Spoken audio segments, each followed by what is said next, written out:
They sent a message. Cold, simple, final. We've talked, and we think it's best if you step away for now. No explanation, no gratitude, just exile. I stared at the screen, my thumb hovering over the keyboard. I typed one reply. Understood. I'll respect that and step away. From the family entirely. Take care. That night, I logged into the account they forgot I still had access to. Their family fund. 6 figures. My name was still listed as treasurer. By sunrise, their $100,000 was gone. It wasn't always war. Once I was the dutiful one, the one who showed up, paid the bills they forgot, and fixed what broke. They called me reliable, until reliability became a resource to exploit. I was the invisible scaffolding holding up a family that never acknowledged the weight I carried. Birthdays skipped, favors unreturned, silence when I needed support. But when they needed something, my phone rang. I fed their mouths, clothed their children, covered their debts.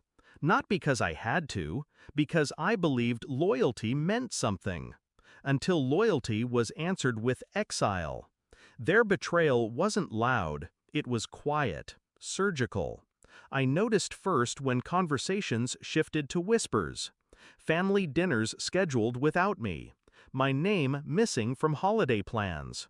When I asked, they called it a mix-up. But the group chat, the one without me, wasn't a mix-up. I found it by accident, scrolling past my cousin's unlocked phone. Their words burned. We should distance ourselves. They're too much, always controlling things. Controlling? I wasn't controlling, I was keeping the lights on. Then came the final cut, that group message, a dismissal dressed as diplomacy. Rage would have been easy, screaming, pleading, demanding answers. But rage is loud. Revenge requires silence. I didn't throw my phone. I didn't cry. I sat down at my desk, opened a folder labeled simply, Contingencies. Every receipt I kept, every login, every overlooked document I managed. I had been their accountant, their fixer, their safety net, and they had left me holding all the strings. They mistook silence for weakness. They forgot, silence is also the sound of planning. Step 1. The fund. The family emergency savings they all contributed to, but I managed. They never cared to learn how it worked. They left it to me. I transferred the balance into a separate account, one with no connection to my name. By morning, it was untouchable. Step 2. Exposure. The cousin with the secret gambling debts? I forwarded statements to his wife. The aunt siphoning money from her employer? I mailed the proof, anonymously, to HR. The brother-in-law bragging about tax shortcuts? I sent those records to the IRS tip line.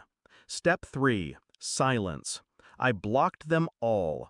Emails, calls, numbers. No explanations, no arguments. Just absence. Let them scream into a void.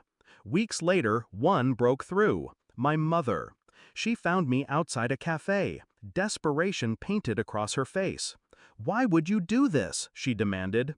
Her voice cracked, but I didn't flinch.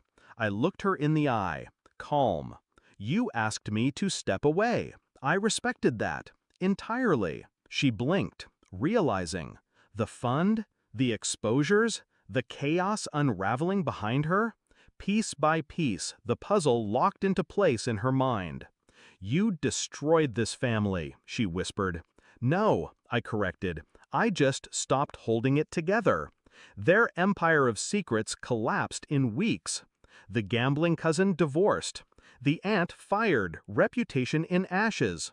The brother-in-law audited, cornered by numbers he couldn't erase. And the fund?